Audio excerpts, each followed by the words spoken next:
Hit something, but what they hit we don't know. As far as we know, there were no people hit.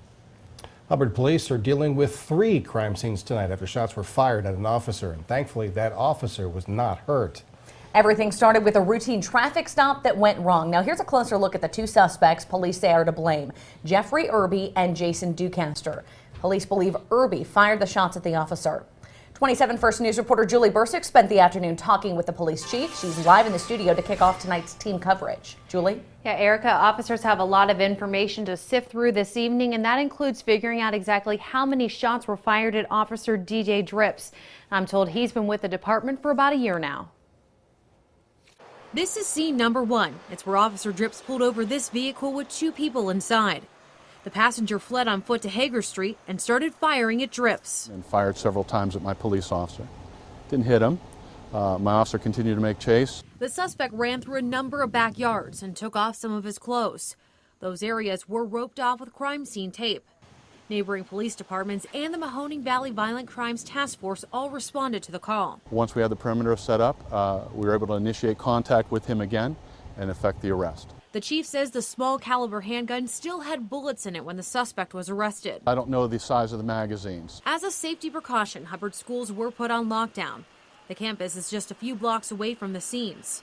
The superintendent says lockdown lasted 30 minutes. We have been open with our students. We did tell them that they were going into a lockdown, and we did that exactly, but they did not know of the situation that was occurring. And both of those suspects will be spending the night in jail. They're due in Girard Municipal Court for their arraignment tomorrow morning. Dave and Erica?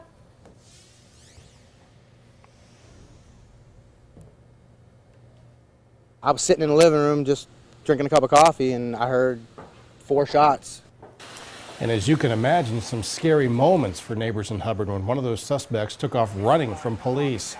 Now, the gunfire caught a lot of people off guard. 27 First News reporter Jeff Levkulich talked to witnesses about what they heard and saw. Hager Street in Hubbard is normally a quiet neighborhood until this morning. Yeah, I was kind of surprised to hear gunshots out here. Caught me off guard, yeah. Something you don't see in Hubbard every day. Exactly. Ironically, the entire incident started right across the street from the Hubbard police station. Hubbard's police chief says 26-year-old Jeffrey Irby fired several shots at one of his officers while running through backyards. Jason Finley also heard the shots. The time it took me to get from the living room to the back door, I saw the suspect running through the driveway with a gun in his hand, and we come out and the officer said, "Stay in the house." He eventually hid under this truck cap across the street. Daniel Dundon flushed him out of his hiding spot.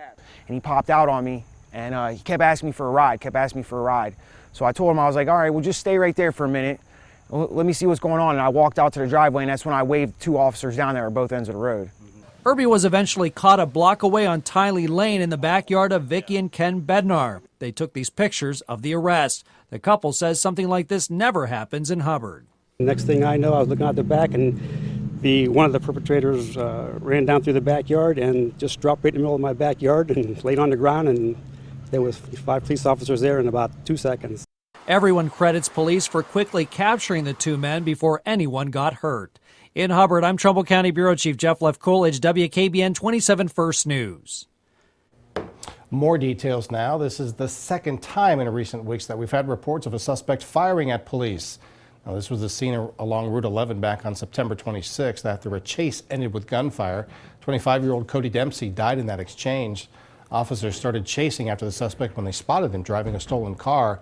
The incident is still under investigation.